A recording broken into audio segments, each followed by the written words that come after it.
Ladies and gentlemen, thank you for standing by, and welcome to Global Payments' third quarter 2025 earnings conference call.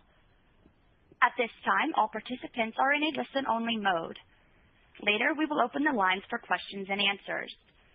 If you should require assistance during this call, please press star then 0. And as a reminder, today's conference will be recorded. At this time, I would like to turn the conference over to your host, Head of Investor Relations, Nate Rozof. Please go ahead.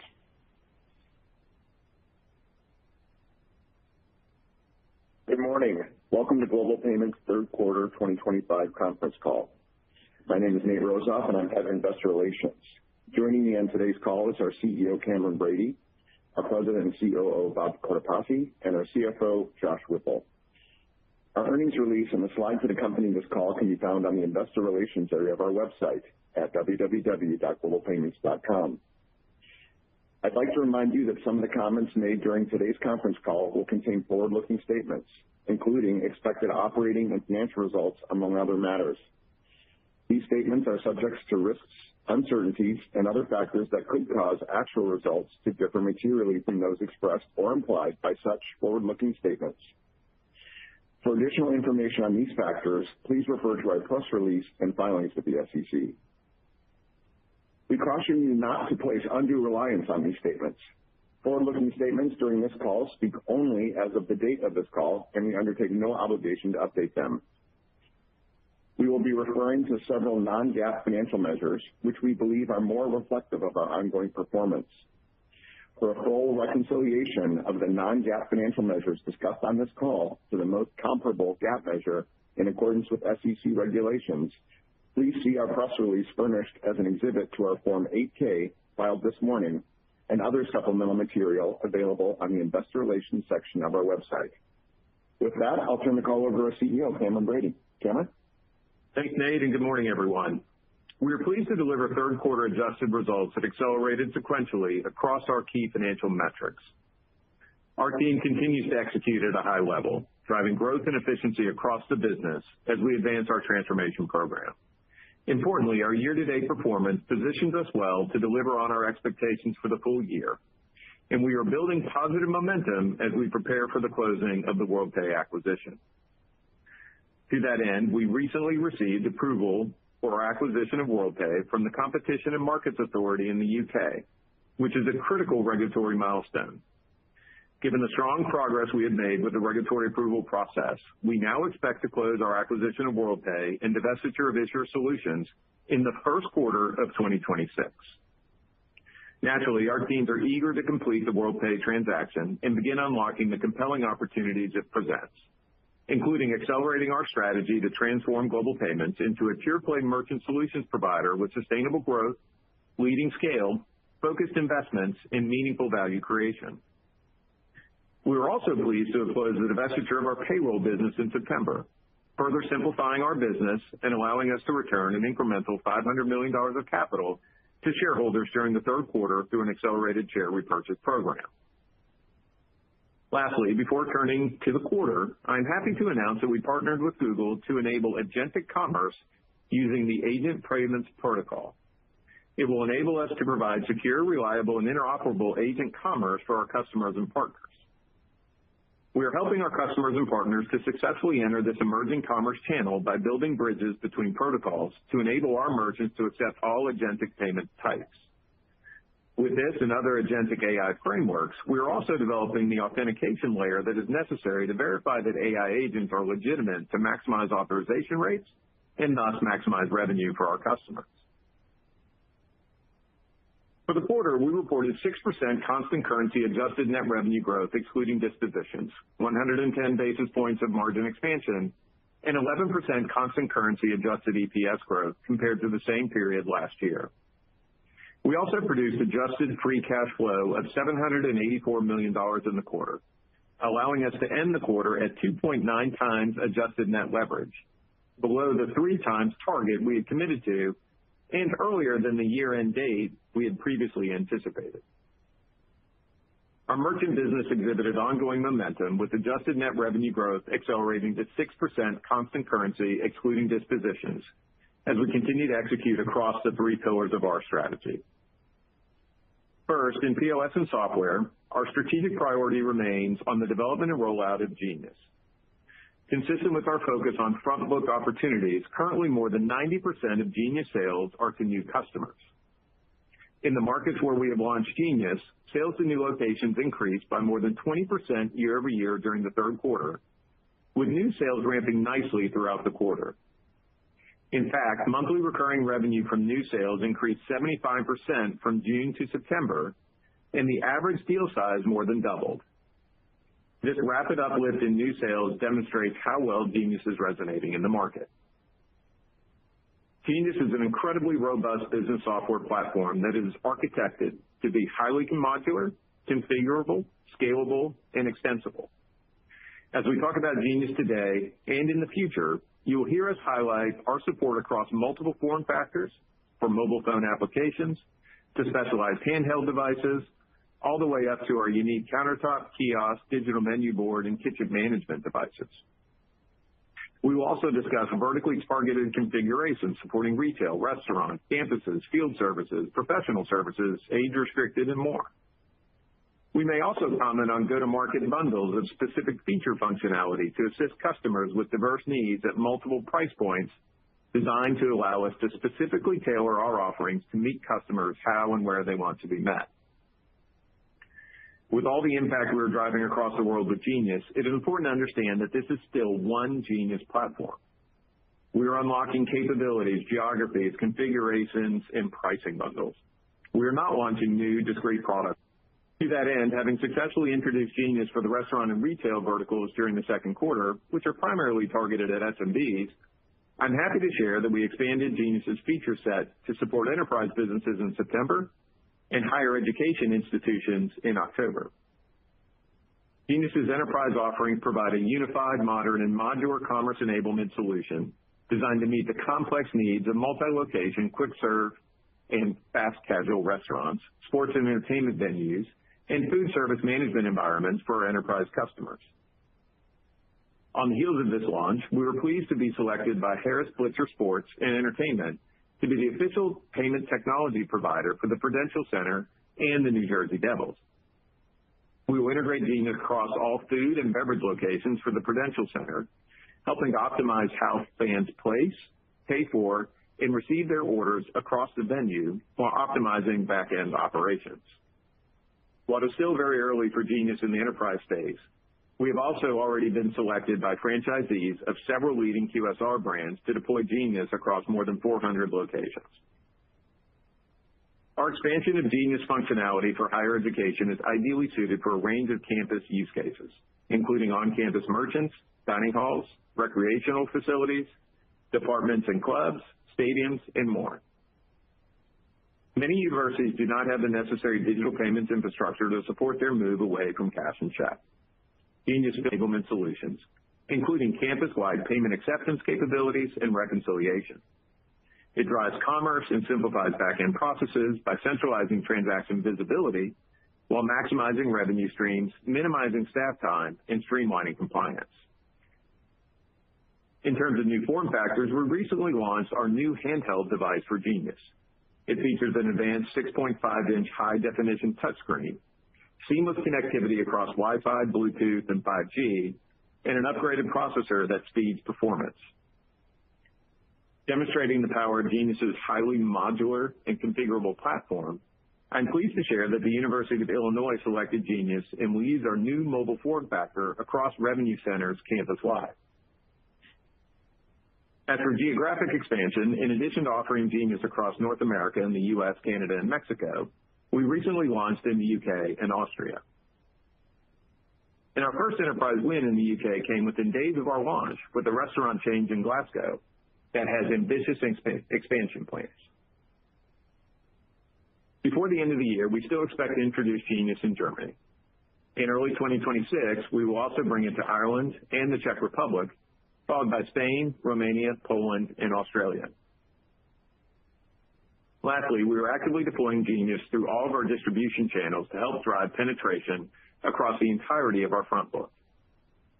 In addition to our large direct sales force, we recently launched Genius in our dealer, bar, financial institution, and ISO channels. The feedback from our partners in these channels has been resoundingly positive. Our digital menu boards and new handheld devices particularly resonated with our dealers, and our loyalty solution is highly regarded across our partner channels. It is encouraging to see the ramping of new sales and all of our distribution partners invigorated by Genius. In addition to our success with Genius, we have several notable wins across other software businesses, including Alterra Mountain Company, Oakwood University, and Stillwater Public Schools. Turning to our integrated and embedded business, we had another outstanding quarter for partner signings, with nearly 60 new partners added globally. To continue to drive partner wins, we are investing in our developer experience, including launching easy-to-use tools, modernized documentation, and a unified API platform that makes it easier to integrate and deploy our services. In addition, we are excited to have expanded our long-standing partnership with PayPal, continuing to leverage our technology footprint across North America, Europe, the UK, and Asia Pacific.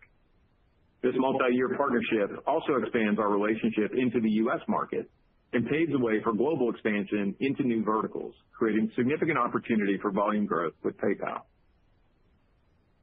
As part of our transformation program and sales effectiveness initiative, we're expanding our distribution for this channel, which has historically been solely served by an inside sales rep team, by adding a dedicated outside sales force and enabling integrated referrals to all of our direct sales teams. With the addition of a field sales force targeted towards integrated opportunities, we expect to increase our win rate in complex verticals like automotive, healthcare, dental, and veterinarian, where clients continue to prefer to have face-to-face interaction. We also expect this to be a point of differentiation as we compete for new partners going forward. As for our core payments business, we achieved several notable wins in high-growth geographies, including Maxi K convenience stores in Chile, Mazovia Railways in Poland, Aegean Airlines in Greece, and Le Méridien Kuala Lumpur in Malaysia. In North America, we renewed Verizon Wireless, and the state of Illinois extended our relationship for a new 10-year term. United Petroleum was a notable win in Canada, and we are expanding into nearly 200 Pizza Hut locations across Mexico. I'm also excited to share that we launched our new merchant dashboard that facilitates cross-selling of value-added services. We built and deploy a modular and open dashboard that allows for a common interface supporting multiple client personas to customize the experience of delivering critical data and KPIs, a generative AI data discovery interface, access to our robust client experience, engagement and loyalty components, and the ability to purchase and interact with a rich suite of personalized commerce enablement services and embedded finance tools. These modern and robust points of interaction deliver the capabilities and experiences that our clients and partners desire and expect. Turning to issuer solutions, we again saw accelerating sequential trends with revenue growth increasing to 5% on a constant currency basis this quarter. This was largely driven by continued growth in accounts on file and stable underlying transaction volume trends, as well as strong project-related revenue. We recently leading European Digital Bank and OLB, a leading bank in the German market. We also signed new agreement with Landesbankia and Bundescard, and continue to have a solid pipeline of new business that extends into 2027. Further, we remain on track with our cloud modernization program and moved 2 more products into production this quarter. We are on schedule with our modernized efforts and expect to make all customer-facing applications commercially available by year-end. As I noted in my opening comments, we continue to make great strides on our transformation journey as we streamline global payments into a single unified operating company worldwide. At the core of this effort is investment in our technology strategy to unify our capabilities and expose them ubiquitously to customers around the globe. To facilitate this, we have architected a single-in, single-out customer and partner experience, leveraging modern API environments, complemented by AI assistants to integrate and consume our services. With the orchestration platform capabilities we have discussed in prior quarters, we're enabling the single-in, single-out experience across all of our platforms in all of our geographies on an omni-channel basis. This strategy and architecture allows us to deliver the modern customer experience that clients demand and insulate them from the complexity of our processing environments. while providing us with the ability to simplify our infrastructure by deprecating technologies at a more measured pace without material impact to our customers and partners. For example, this approach has already facilitated our EVO integration by supporting all net new volume and enabling us to migrate clients away from EVO's 7 legacy gateways with minimal client impact. Notably, Worldpay is on a similar journey of using orchestration to enable technology and systems consolidation. Our strategy is to align our orchestration capabilities, which gives us confidence in our ability to integrate and consolidate our technology stacks, unlocking more value and growth more quickly than we could have in the past. In addition to enabling cost savings and margin expansion through infrastructure consolidation, our modern orchestration layer also enables us to distribute products more easily across multiple geographies. This accelerates our pace of innovation, making us more nimble and improves our speed to market. With our API environment and the new dashboard I referenced earlier, this architecture works in harmony to deliver our holistic single-in, single-out vision. To further accelerate product development, we have also aligned our teams around a new product operating model, a foundational shift in how product and technology come together to solve customer challenges at Global Payments.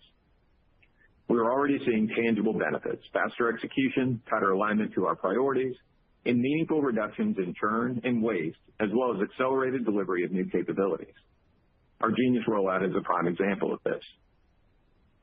Further, we are embracing artificial intelligence to improve the productivity of our engineering teams and the experiences of our customers. So far, our teams have used AI to generate nearly 1 million lines of code, saving tens of thousands of hours of manual coding time. AI-assisted coding is also reducing defects, which is accelerating testing and integration cycles. Overall, the integration of AI is enhancing our end-to-end product development lifecycle by enabling faster innovation and improved velocity across our technology portfolio. The power of AI is often dictated by the availability of data to train it. Once we combine with Worldpay, we will process nearly $4 trillion in annual volume across 100 billion transactions and serve millions of merchants and thousands of platforms and software partners. That scale of payments data will help us unlock AI-powered insights for our customers as their trusted partner. For example, we will be able to provide our customers with access to fraud tools, predictive inventory analysis, dynamic pricing models, and churn risk analytics, all based on detailed transactional data and delivered in real time. In addition to the investment we're making in our product and technology environments, we're also investing meaningfully to transform our sales force, which is obviously our primary point of contact with many of our customers. As we previously discussed, during the first half of the year, we transitioned our sellers from our 94 compensation plan, which was a 100% commission-based structure, to a new compensation program that incorporates base pay plus commissions. This change yields multiple benefits for us. First, it enables us to incentivize solution-based selling, which is critical when we're introducing new solutions like Genius. In a 100% commission-based plan, sellers will often take a wait-and-see approach to new products, preferring to take the path of least resistance to closing a new sale. Under our new plan, we have targeted our strategic commerce enablement solutions in addition to overall sales quotas. This model also makes it much easier for us to hire strong, experienced sellers. As we continue to focus on selling more software and commerce enablement solutions, this structure is more consistent with the market for software sellers, allowing us to attract the right talent to sell our capabilities. With this new structure in place and the early proven results, we are expanding the size of our sales force to improve our engagement in the market. Today, we are actively recruiting for 500 additional field sellers in North America. We've also deployed a consistent sales methodology across our sales force, which improves the portability of new leads across channels and the customer experience. This lead portability is facilitated by the last key pillar of our sales transformation, unifying the technology that enables it. We have mentioned in the past that we are consolidating our CRM systems, which is a critical enabler to passing leads between sales channels and harmonizes how we go to market. Now sales professionals from different channels can see the lead and its entire history through the same CRM system. This also allows for greater ability to manage the overall inventory of leads we receive, recycle unsuccessful leads, and ensure that no lead is left behind in our environment.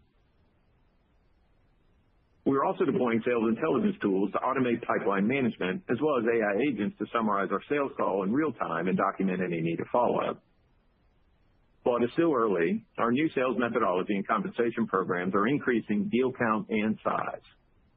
Overall, we are seeing double-digit increases in signed annual revenue per deal and mid-single-digit increases in deal count. We're also seeing speed to first deal increase, with our earliest adopting channel improving by almost 40%. Lastly, we've seen attrition in new hires in the first 90 days improve meaningfully.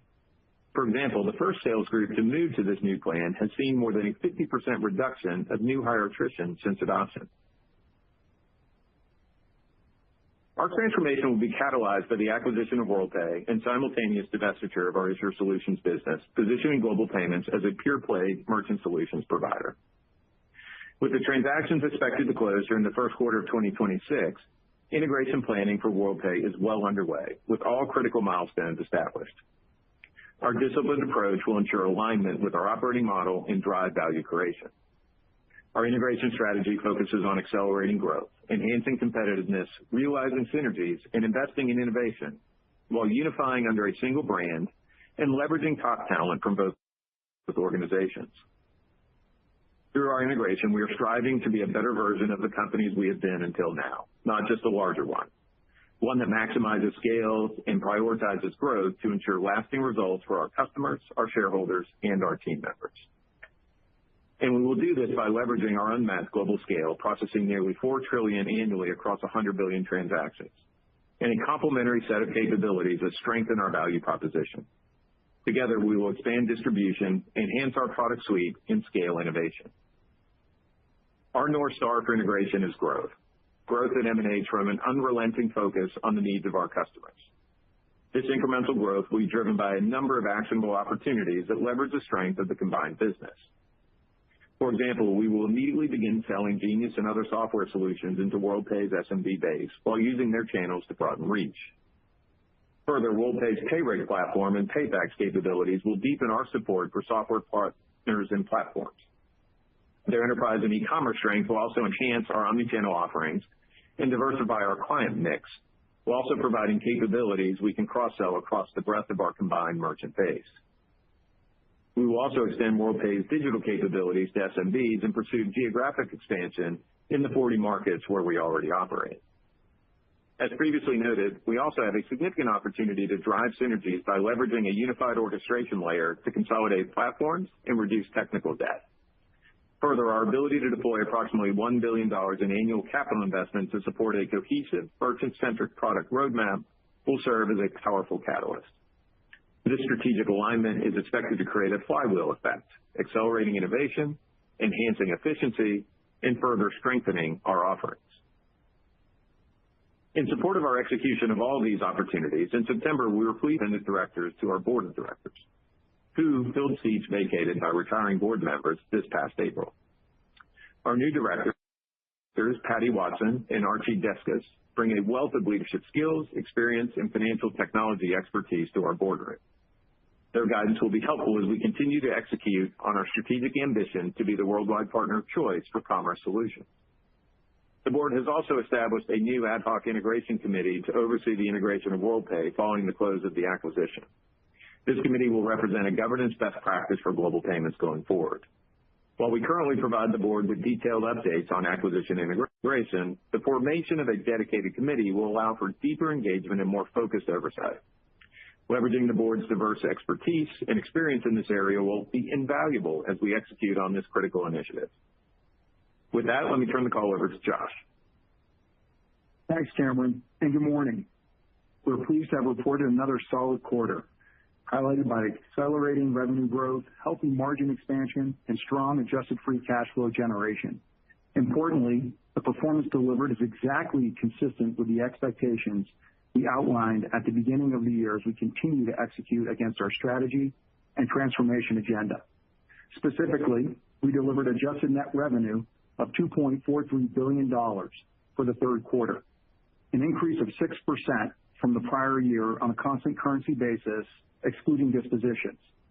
Adjusted operating margins expanded 110 basis points to 45%, or 80 basis points excluding dispositions, resulting from strong execution and benefits from the transformation we began executing last year. The net result was adjusted earnings per share of $3.26, an increase of 12% on a reported basis and 11% on a constant currency basis. Year to date, we've generated $2.1 billion in adjusted free cash flow, representing a 96% conversion rate from adjusted net income.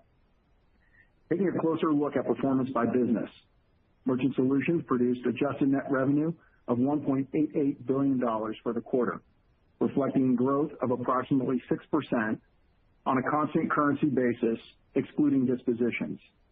This represents a 50 basis point improvement sequentially, consistent with our outlook that we set at the beginning of the year and the expectation outlined at our investor conference last year. Further, the macroeconomic backdrop remains consistent as we continue to see stable volumes, supporting our view that the consumer spending remains resilient. Our POS and software business achieved high single-digit growth, excluding dispositions, for the third quarter. We're encouraged by the acceleration in new Genius locations sold, having seen a 37% monthly increase since launching in June. To continue to build on this momentum in Q4, we hosted our Genius Dealer and VAR conference in late September. The conference was well attended with over 200 dealers, and key highlights included introducing new Genius handhelds, along with displaying our enterprise-grade capabilities like digital menu boards to SMBs. We're excited about the progress we've made in rolling out Genius as our singular point-of-sale technology platform across our business. We'll have much more to share in the coming quarters as we build on these accomplishments. Turning to integrated embedded payments, this business also delivered high single-digit growth for the third quarter. We added nearly 60 new partners globally during the quarter, and notably, about half of these new ISV partners were outside North America, underscoring the distinct value we bring as a provider with unmatched global reach. And the compounding power of those one-to-many ISV relationships continues to propel our top line as they ramp. For example, year to date, we have seen a 68% year-over-year revenue growth from the cohort of partners that we signed in 2023, while the ramp from new partners signed last year is nearly 15 times their contribution in 2024. In core payments, we delivered mid-single-digit growth during the quarter. Our international markets demonstrated relative strength with high single-digit constant currency revenue growth across Central Europe and Asia Pacific as we continue to benefit from strong secular payment trends in these markets. This reinforces our commitment to expand our foothold to meet strong demand and provide our best-in-class suite of capabilities across geographies. We delivered an adjusted operating margin of 51.1% in Merchant Solutions, an increase of 110 basis points over the prior year, or 70 basis points excluding dispositions, again highlighting the impact of our transformation. Moving to Issuer Solutions business, we generated adjusted net revenue of $562 million for the third quarter, reflecting growth of over 5% on a constant currency basis. This represents over 150 basis points of acceleration sequentially and also marks an improvement from our performance in the first half of the year as expected. Revenue growth was primarily driven by new implementations and growth with existing customers as our strategy of aligning with market share winners continues to drive benefits.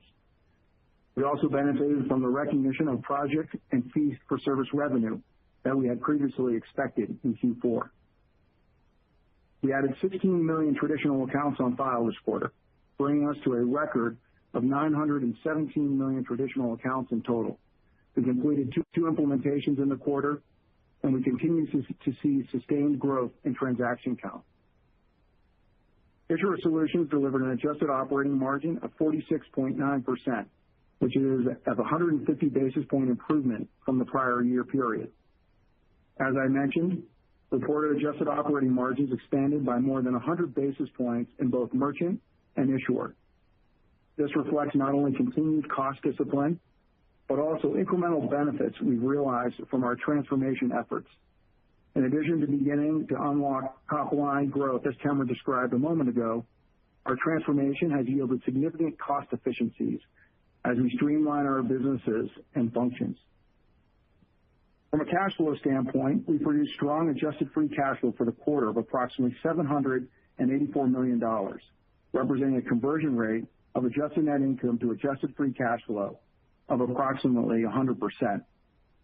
We invested approximately $170 million in capital expenditures during the quarter and expect capital expenditures to be roughly $700 million, or approximately 8% of revenue for the full year, consistent with our previously stated target. We continued our commitment to returning capital to shareholders this quarter, repurchasing $500 million through an accelerated share repurchase in connection with the sale of our payroll business, bringing our total share repurchases to approximately $1.2 billion year to date. We continue to see buying back our shares as a compelling opportunity given our long-term growth profile. We're pleased to report that we've reduced our leverage faster than anticipated. Our net leverage position was 2.9 times at the end of the third quarter, down from 3.15 times at the end of the second quarter, and below our long-term target of 3 times. Our continued strong free cash flow generation gives us confidence in our ability to de-lever back to 3 times within 18 to 24 months of closing the Worldpay acquisition. Our balance sheet remains extremely healthy, and we ended the period with approximately $4.1 billion of available liquidity. Our outstanding indebtedness is almost entirely fixed rate, with an attractive weighted average cost of debt of 3.4%. Moving to our outlook for the full year 2025, we continue to expect constant currency adjusted net revenue growth of 5 to 6% over 2024, excluding dispositions. We anticipate dispositions will impact reported adjusted net revenue growth by approximately 400 basis points for the full year, which now reflects the sale of our payroll business in September. As we discussed the past 2 quarters, the foreign currency exchange rate environment has continued to evolve since we established our initial 2025 guidance. We now expect a modest tailwind of approximately 50 basis points from foreign currency exchange rates in Q4. And for the full 2025, we expect foreign currency exchange rates to be broadly neutral to reported revenue and EPS growth. And we expect full year adjusted operating margin to expand more than 50 basis points, excluding dispositions, which is consistent with the guidance that we provided last quarter. We expect Q4 performance to be generally in line with our year-to-date trends and similar to Q3. At the segment level, we still anticipate our merchant business to deliver adjusted net revenue growth of roughly 6% on a constant currency basis, excluding dispositions for the full year. And we continue to expect adjusted operating margin expansion for merchant to be greater than 50 basis points, excluding dispositions for the full year. Adjusted net revenue growth of approximately 4% on a constant currency basis for the full year. This implies Q4 growth of roughly 4% due to the pull forward that I mentioned a moment ago. We expect adjusted operating margin expansion for the issuer business to be greater than 50 basis points for the full year. We continue to anticipate adjusted free cash flow conversion to be greater than 90% for the full year, and we expect to end the year at or below our 3 times net leverage target. Altogether, for the year, we remain confident in the trajectory of the business, and we continue to expect adjusted earnings per share growth to be at the high end of the 10 to 11% range on a constant currency basis. In sum, we delivered another quarter consistent with expectations and remain on track to achieve our outlook for the full year for revenue, margins, EPS, and free cash flow. And with that, let me turn the call back over to Cameron. Thanks, Josh. I could not be more proud of our team and the positive impact we are seeing in our business from our transformation. The anticipated closing of the Worldpay acquisition and the concurrent divestiture of our Issuer Solutions business early next year represent a pivotal moment in our company's evolution. Far from a departure from our strategy, these actions are a natural extension of it, providing unique opportunities to accelerate our transformation. Together, they will crystallize Global Payments' position as a pure-play merchant solutions provider and a leading provider of commerce enablement solutions with unmatched global scale in an industry where scale matters more than ever. We remain intensely focused on driving sustainable growth through a combination of expanded and more effective distribution, a more comprehensive suite of products and solutions, and our ability to invest in innovation at $1 billion in annual capital investment dedicated exclusively to merchant and commerce enablement solutions, We are uniquely positioned to accelerate our product roadmap and deliver differentiated value to our customers. These transactions also reinforce our transformational objectives to enhance operational efficiency and maximize cash flow. Leveraging our increased scale and realizing meaningful synergies, we expect to generate significantly more levered free cash flow than what would have been achievable absent these strategic actions. And our commitment to disciplined capital allocation remains unchanged. In addition to the $1.2 billion we have already returned from the disposition of assets, we remain on track to return $7.5 billion to shareholders between 25 and 27, while simultaneously delevering to 3 times within 18 to 24 months of closing the WorldPay transaction. By 2028, we expect to generate approximately $5 billion in annual levered free cash flow, which is 50% more than it otherwise would have been. This level of cash flow generation will provide us with significant flexibility to continue returning capital to shareholders on a sustained basis, while simultaneously investing in innovation to drive sustainable long-term revenue growth and operating leverage. With that, I'll turn it back to the operator to open the line for questions. Thank you. At this time, if you would like to ask a question, please press the star and 1 keys on your telephone keypad. You may remove yourself from the queue at any time by pressing star 2. In the interest of time, we ask that you please limit yourself to 1 question only. Once again, that is star 1 to ask a question. And our first question will come from Dan Dolev with Mizuho. Please go ahead. Cameron, Josh, Nate, great results here. Looks like everything is on track and better than expected. Wanted to touch on your comment, Cameron, on free cash flow. I mean, the generation is very impressive, and you're pushing probably $9 billion of return right now. So as we get closer to this 2028, how do you think about capital returns given the massive amount of free cash flow that GPN is throwing? Thank you.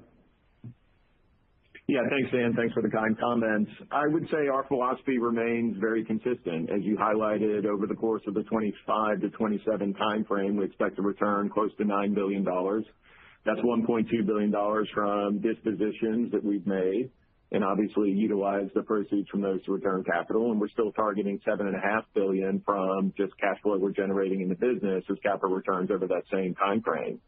As I just commented, we expect to have free cash flow in the neighborhood of $5 billion by the time we get to 2028. And I would say, given where we are today, our priority would remain returning that capital to shareholders. Obviously, we want to be able to continue to invest in the business to drive growth and make sure that we're innovating at the pace that we want to and maintaining our competitiveness in the market. But recognize that our free cash flow expectations already build in $1 billion plus of new investment in innovation annually. So we think we have ample free cash flow in 2028 to return a significant amount of capital to shareholders while still positioning us to be able to invest in the business the way we need to drive sustainable long-term growth. And the only thing I would add, Dan, is, look, you saw in the quarter, we continue to generate, really, really strong free cash flow. Year to date, we've generated over $2 billion of, free cash flow. We converted at, 96%. And you also saw that we delevered, down to 2.9 times. And just, given the cash flow profile of this business, we feel very confident that we'll delever back to 3 times within 18 to 24 months of closing the WorldPay, acquisition. So we feel really good about that. Thank you. Our next question comes from Jason Kupferberg with Wells Fargo. Please go ahead. Good morning, guys. Thanks. I wanted to ask on merchant a 2-part question. The first part is on Genius. Wanted to get a sense of what the complexion of some of these initial wins look like. Are you mostly winning restaurants and retailers that are moving to Genius from a non-cloud solution? Are you getting competitive takeaways from the other cloud providers? And then the second part of the question is just on pricing and the environment there. Last week, one of your competitors talked about rolling back some fees in parts of its SMB merchant base. So wanted to get your take there. Just on the overall pricing backdrop, are you seeing any more price aggression in the market since last quarter? Thanks. Yeah, Jason, it's Cameron. Thanks for the question. I'll start and maybe ask Bob to provide a little more color on specifically what we're seeing with Genius. But to maybe answer your question very quickly, I think it's a little bit of all of the above. We're delighted with the progress that we're seeing with Genius. We called out some stats, obviously, in our prepared remarks, but certainly the momentum we're building around Genius is palpable. I think the reception of the market is highly constructive as it relates to the product, the capabilities, the form factors, and all the feature functionality that we're able to bring to bear through the platform. So as we commented, we're already live in a number of markets internationally. We have plans to bring it to more markets. 90% of our new sales are to new customers, which is really encouraging, and it aligns with our focus, as we've described before, on front book opportunities. We saw new locations increase kind of 20% quarter over quarter and a 37% increase since we launched in June. And new ARR, importantly, not only are we selling more locations, but the value of those locations is increasing as well, as new ARR is up almost 75% since we launched in June, with an average deal size that's greater than 50% what it was prior to launching Genius. So I think as it relates to the early sort of proof points around how Genius is resonating with the market, we feel very enthusiastic about the reception we've received and obviously the momentum we're building. I'll let Bob talk a little bit more about specifically kind of what we're seeing on the win front. Yeah, thanks, Cameron. Jason, the way that I think about the front book opportunities that we're winning is that the mode of competition really varies by geography, and that's less about the intensity of competition or what the product market fit is, and it's more about the maturity of the market sort of inherently. So as you think about where we've got Genius rolled out so far over the last few months, it's primarily North America based, although I think we mentioned that we're live in the UK now as well. And across North America, the US is a very different market than Mexico in terms of the penetration of POS technology systems as opposed to kind of legacy payment methods themselves. And that's the primary driver of the source of the wins. When we go head to head in a market like the US that's fairly mature, deep competitive landscape, a lot of established software providers there, we feel very confident about how our software and capabilities stack up against them. And we're winning a lot of those head-to-head battles as well as competitive takeaways. We're also winning in markets where software adoption is, less than it is in the United States. And some of those wins are coming from head-to-head and competitive takeaways. Some of those are coming from people who are leaning into a full POS software stack to manage their business for the first time. But regardless of geography, of distribution method, whether that's dealers or direct, and regardless of kind of who the competition is, today, I wouldn't say that there's one spot we're winning and a spot that we're concerned. We feel really strongly about our opportunity to win when we get in deals. You didn't ask this, and I probably shouldn't volunteer it, but if you ask, like, where are you struggling? Where do you have challenges today? It's not about product, and it's not about customer demographic. It's frankly about mind share. Some of what we're doing is new to our clients and new to our prospective clients, and we're competing against people who've got some established mind share. So we're being very aggressive about how we think about the marketing opportunities to get the Genius name and the Global Payments brand in front of our prospective customer base. We're thinking a lot about how to leverage our existing distribution and maximizing the performance of that channel. An example of a thing that we've done this quarter is come alongside some of our FI or other indirect distribution partners, not only offering Genius to them, but offering sales assistance with Genius. So we've got a number of, for example, FI partners who are really excited about the opportunity to service their customers with more technology solutions, but they don't always feel like they've got the sales expertise inside of the bank to go and sell software as software. And so we're coming alongside them and offering to partner them up either with our direct sales team or in some cases with regional dealers where they can go to market jointly. And Jason, I want to circle back on the second part of your sneaky two-part question there. So on the pricing environment, what I would say is it remains fairly constructive.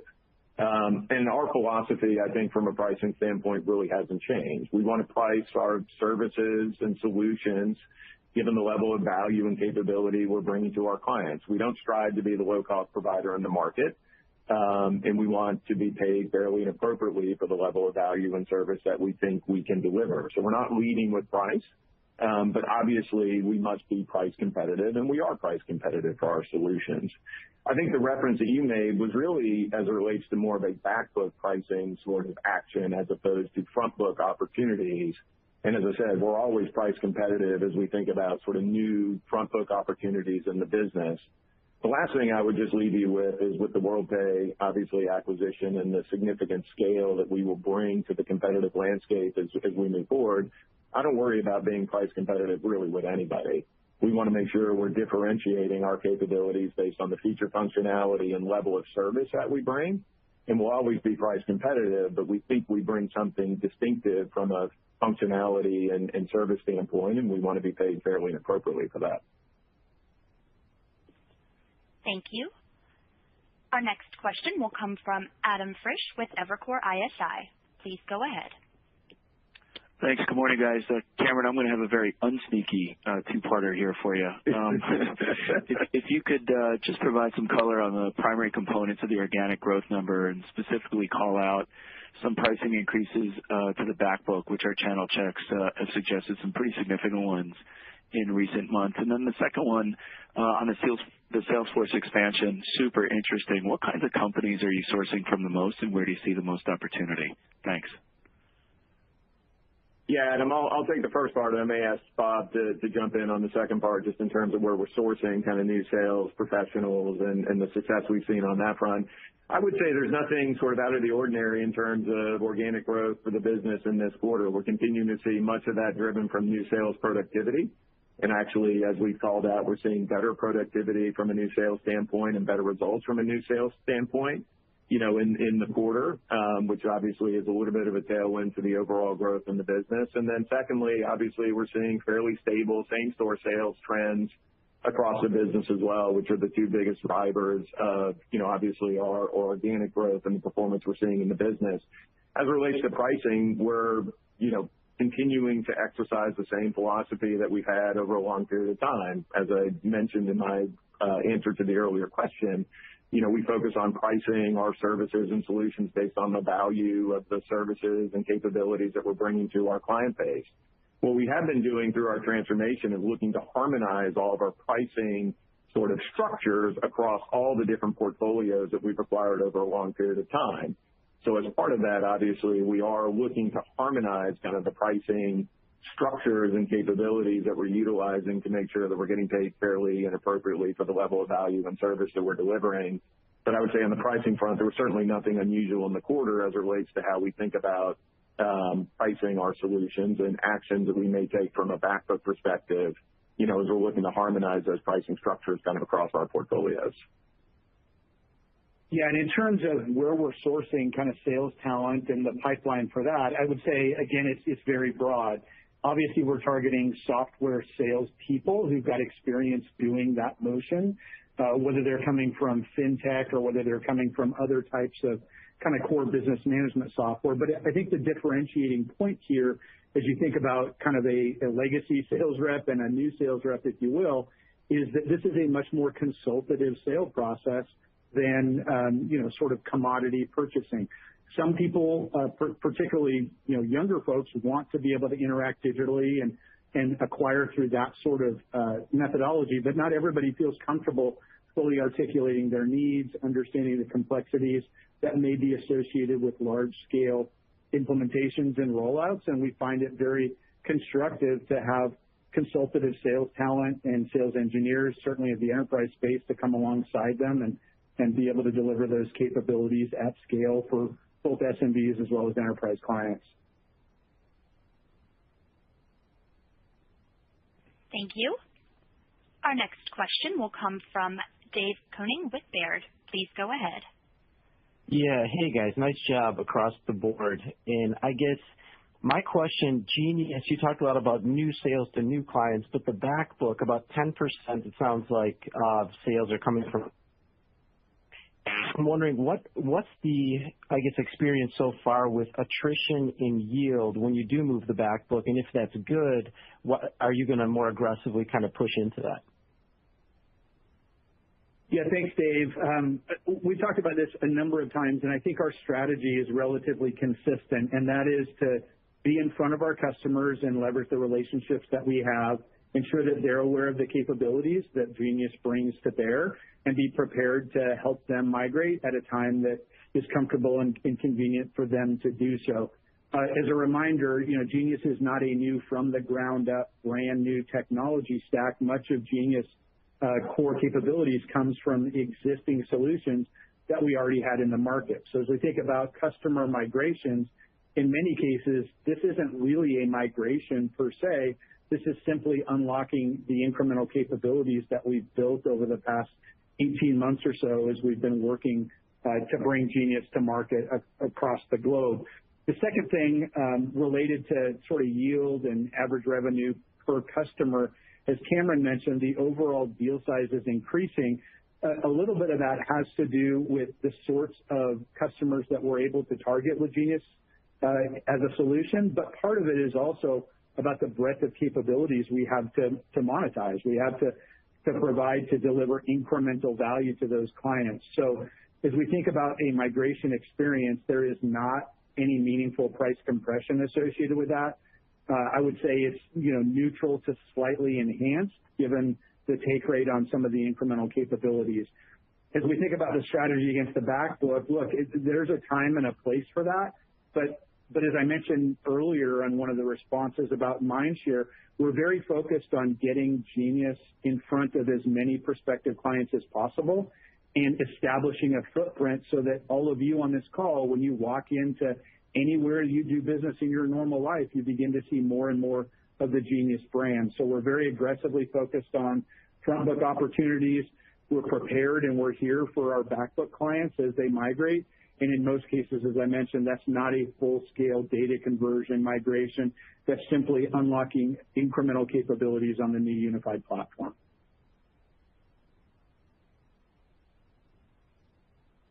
Thank you. Our next question comes from Brian Keane with Citi. Please go ahead. Yeah, good morning, guys, and solid results here. Cameron, I just want to ask you a little bit more directly about that peer that we talked about that reduced the guidance. In particular, they talked about short-term revenues that were unsustainable and driving higher revenues and margins. Is that something that's common practice in the industry? Can you maybe talk a little bit about the yields that you see versus volume? You guys have been pretty consistent on that. And then any kind of ability for you guys to competitively take away some business as a result of that? Thanks. Yeah, Brian, thanks for the question. Look, it's hard for me to comment too much on another company or another competitor. I certainly don't have perfect visibility into everything that's happening with their business. I'm really intensely focused on the things we're doing and how we're executing as a business. I wouldn't say that the things that they called out were common sort of practices. And I think much of the commentary, particularly around merchant, related to one specific international market and some idiosyncratic sort of issues there that were propping up kind of, growth by virtue of FX rates and inflation, et cetera. So as I look at kind of the business more broadly, as I said before, I'm really focused on the things that we're doing, and I can't get too far down the path in terms of commenting on someone else. To that end, I would tell you I'm really pleased with what we're seeing in our business and how effective our transformation is in terms of positioning us for a better sustainable growth and value creation future, as a business. And I'm really pleased with the momentum we're building in the business. We've been at our transformation journey now for about 15 months, and I'm really pleased, again, with the success that we've seen and the direction of travel as it relates to all the key initiatives that we have really been investing against over that period of time. We've reoriented our operating model, to make sure that we are well positioned for the growth future that I described before. We've had terrific success with Genius, which we've spent a lot of time talking about today. Our sales effectiveness initiatives are progressing really well, and we're seeing a lot of positive trends coming out of those. And the technology strategy that we outlined today, we think strikes the right balance between delivering client experiences that are modern and contemporary and aligned with what customers are looking for in the marketplace, while positioning us to be able to deprecate infrastructure and streamline and harmonize technology environments over a longer period of time that will drive additional cost savings and margin uplift in the business without creating a lot of customer distraction. And of course, as we thought about our business and the market more broadly and the competitive landscape, we obviously took that into context as we thought about the transactions to acquire WorldPay and divest our issuer solutions business. We think these transactions further catalyze everything that we're doing from a transformation perspective, and obviously will position us going forward as a pure play merchant solution provider, really with unmatched global scale in an industry, as I said before, where scale matters more than ever. So as I look at the things that we're doing, we're incredibly enthusiastic about the progress that we're making. We feel very good about how we're building a sustainable growth-oriented engine here that's based on healthy growth fundamentals and obviously positioning the business competitively.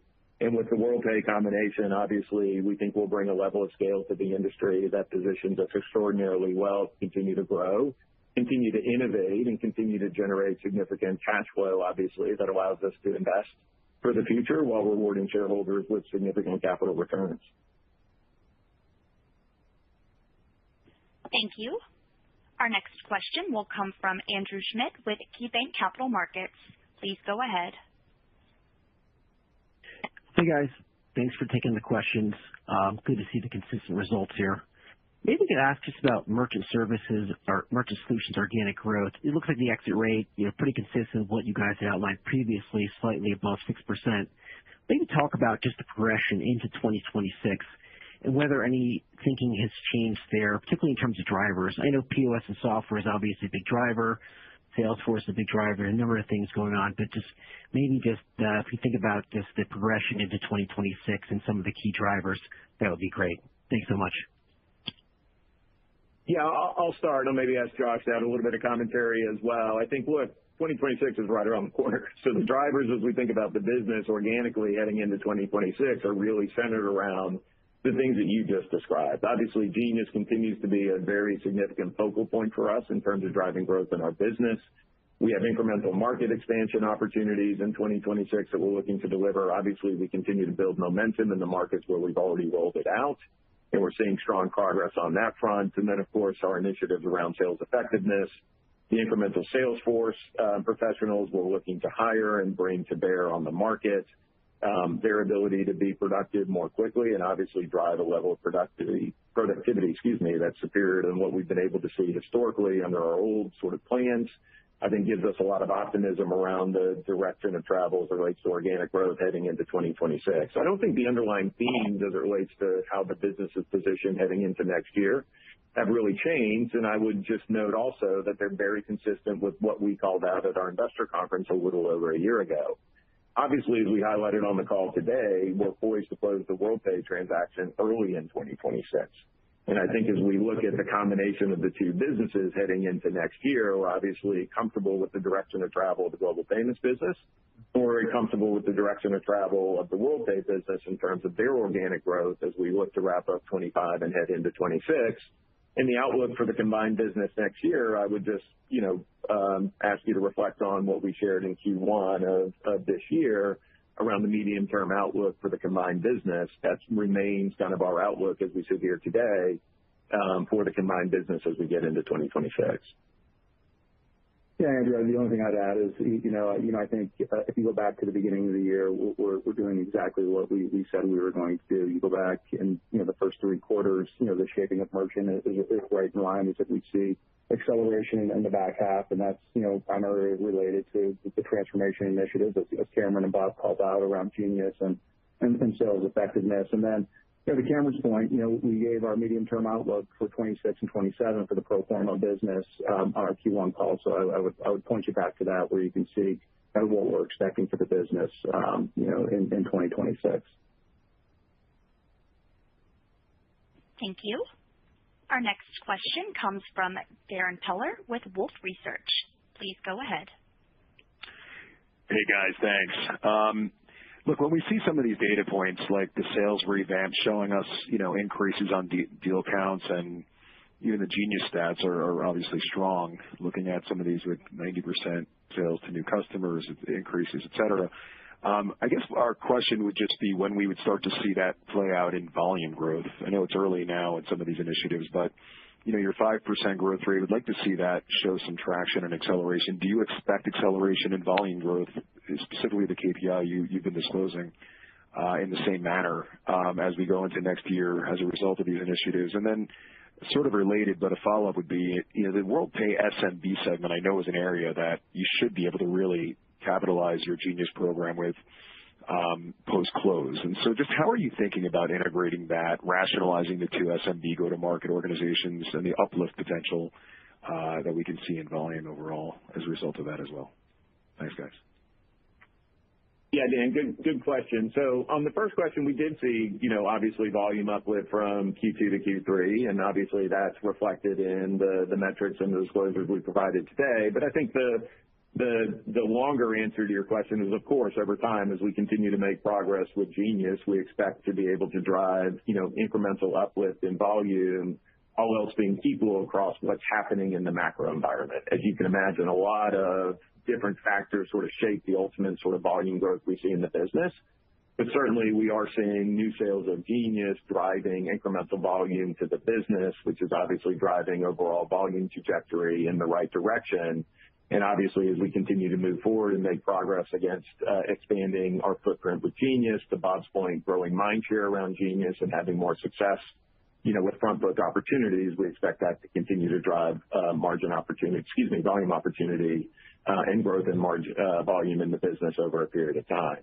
I think as it relates to the WorldPay opportunity, certainly we think the overlap and complementary nature of the distribution platforms in SMB is really attractive. Today, WorldPay really lacks a product suite that we have that's really geared towards serving the SMB segment of the market. And we think that our ability to leverage that product suite across their existing distribution channels is going to be really powerful. The other thing I would say is their distribution platforms, again, are largely complementary to what we do today. Their FI channel is, again, incremental largely to what we do from a distribution standpoint. Their wholesale relationships are largely complementary to the relationships that we have. They don't have a significant direct sales force in the U.S. They do in the U.K., but the FI channel and the wholesale channels in the U.S. are very much complementary to our distribution channel. So our ability to leverage those channels to get greater breadth and depth of product expansion into the marketplace across SMBs, I think is a really powerful part of the proposition of putting WorldPay and Global Payments together. And we're excited to be able to bring those distribution channels to life as a combined business going forward. Thank you. This does conclude the Q&A portion of today's program. So I'd like to turn the call back over to the speakers for any closing or additional remarks. Well, on behalf of Global Payments, thank you very much for joining us today, and I wish everyone a very happy Tuesday. Thanks for your interest in our company. Thank you, ladies and gentlemen. This does conclude today's program, and we appreciate your participation. Everyone else has left the call. You may disconnect at any time.